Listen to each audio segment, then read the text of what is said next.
Hello everyone, in this video I'll be translating and summarizing the latest Urdu broadcast by Samina Pasha to make it accessible for our English-speaking audience.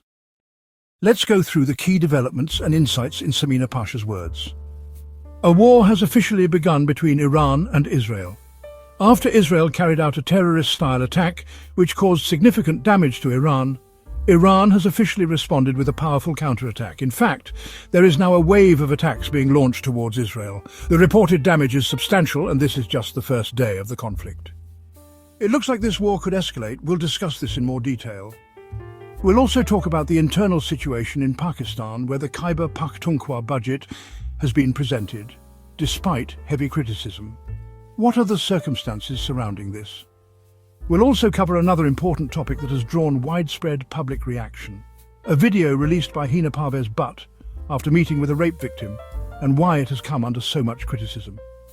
Before we begin, please subscribe to the channel if you haven't already.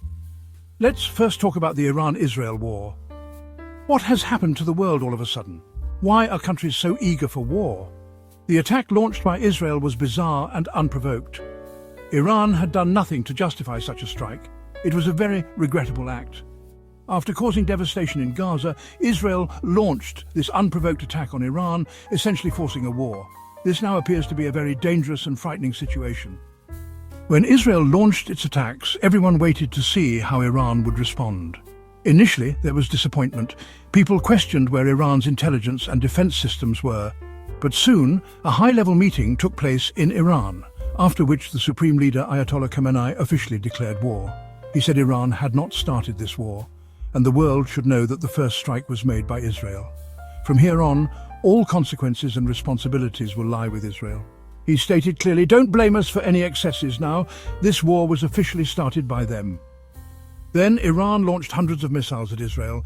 It looked like a scene from a video game, a rain of missiles heading toward Israel. These weren't just fired at border regions, but targeted Tel Aviv and even the Ministry of Defense offices directly. Reportedly, significant damage has been done. Israel's much-touted Iron Dome, said to intercept ballistic missiles, failed to stop many of the ones fired by Iran. Only a few were intercepted mid-air. The rest hit their targets. Dozens of people in Israel are reported injured.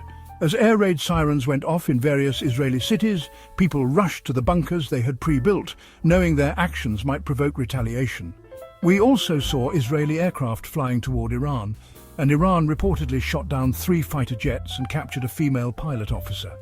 They claim these were F-35 jets. Even though Israel has many more jets and missiles, the loss of even a few is considered a significant blow to morale.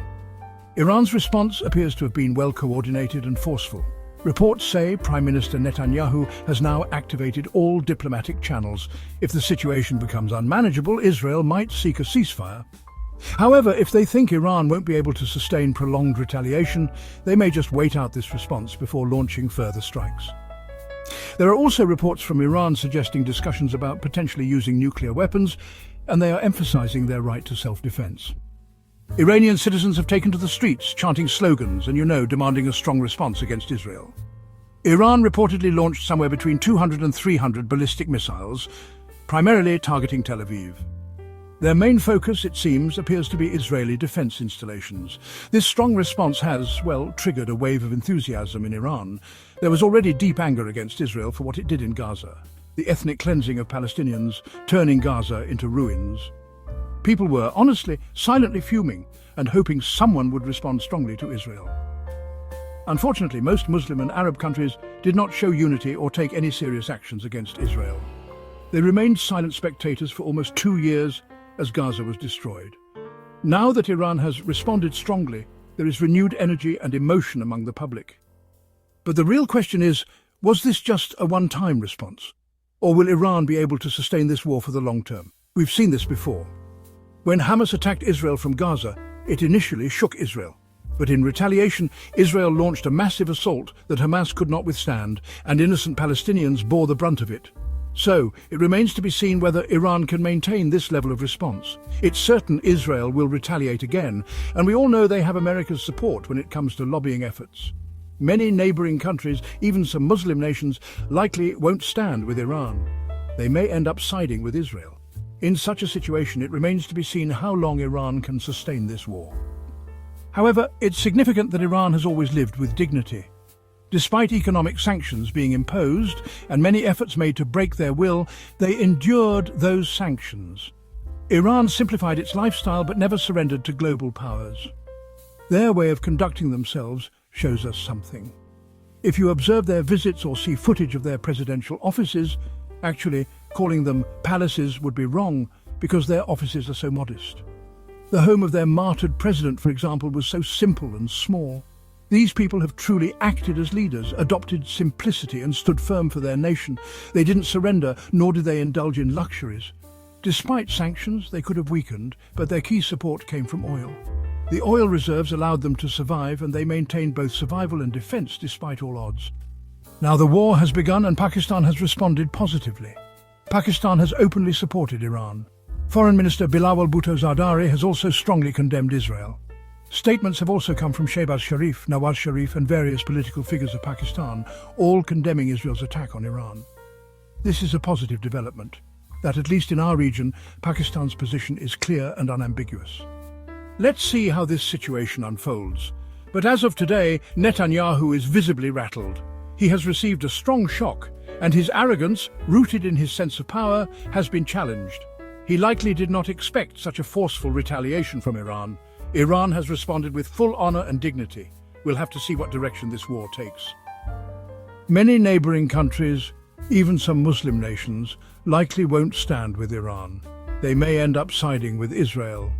In such a situation, it remains to be seen how long Iran can sustain this war. However, it's significant that Iran has always lived with dignity. Despite economic sanctions being imposed and many efforts made to break their will, they endured those sanctions. Iran simplified its lifestyle but never surrendered to global powers. Their way of conducting themselves shows us something. If you observe their visits or see footage of their presidential offices, actually calling them palaces would be wrong because their offices are so modest. The home of their martyred president, for example, was so simple and small. These people have truly acted as leaders, adopted simplicity and stood firm for their nation. They didn't surrender, nor did they indulge in luxuries. Despite sanctions, they could have weakened, but their key support came from oil. The oil reserves allowed them to survive, and they maintained both survival and defense despite all odds. Now the war has begun, and Pakistan has responded positively. Pakistan has openly supported Iran. Foreign Minister Bilawal Bhutto Zardari has also strongly condemned Israel. Statements have also come from Shahbaz Sharif, Nawaz Sharif and various political figures of Pakistan, all condemning Israel's attack on Iran. This is a positive development, that at least in our region, Pakistan's position is clear and unambiguous. Let's see how this situation unfolds. But as of today, Netanyahu is visibly rattled. He has received a strong shock, and his arrogance, rooted in his sense of power, has been challenged. He likely did not expect such a forceful retaliation from Iran. Iran has responded with full honor and dignity. We'll have to see what direction this war takes. Shifting to Pakistan's domestic affairs, today Khyber Pakhtunkhwa has presented its budget. Overall, the budget includes some positive elements. Funding for health and education has increased and, well, many new projects have been introduced, so credit must be given to the KP government for trying to offer relief to the people.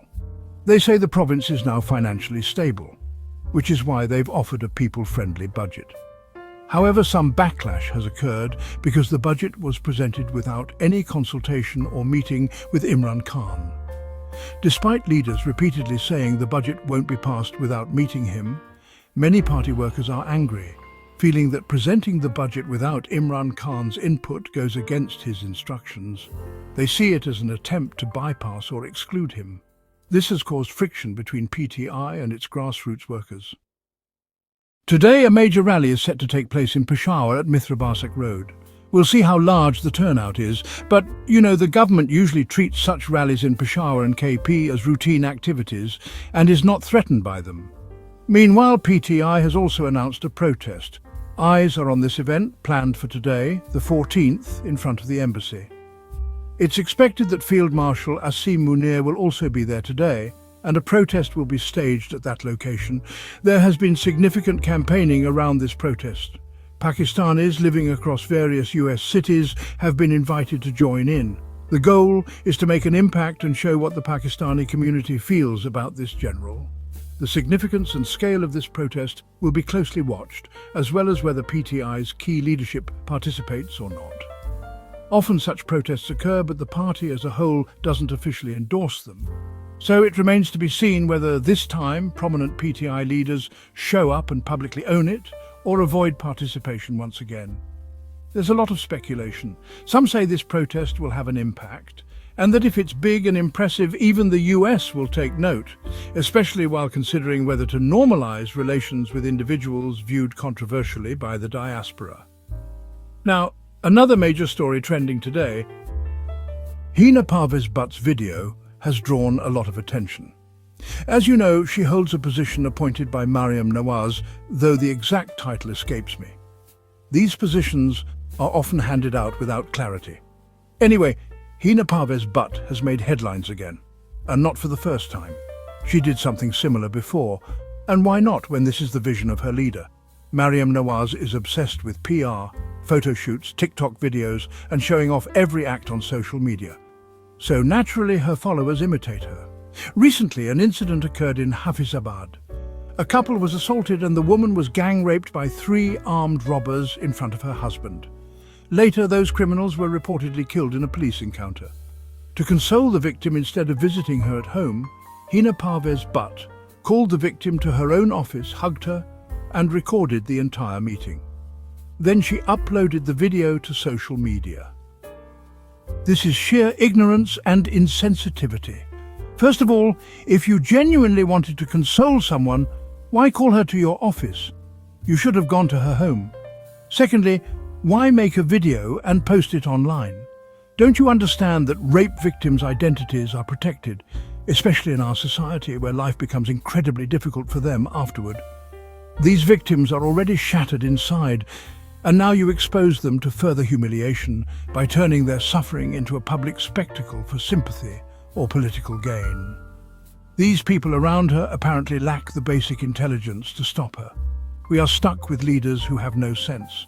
The level of apathy is shocking, using even a rape victim to make TikTok videos and show off your image as a sympathetic leader. If you genuinely gave help, fine. But is it really necessary to advertise it like this? Just tweet a single line saying, "I met the victim and offered support." Why must you show your face, hug her on camera, and expose her identity to the world? These are the kinds of ignorant, self-serving people forced upon us. This was just one small example. That wraps up our translation of Samina Pasha's video. I hope this English version helped you understand her message better. Please like, share and subscribe to Awami Lens to help our community grow. Don't forget to leave a comment below and let me know what you thought of this effort.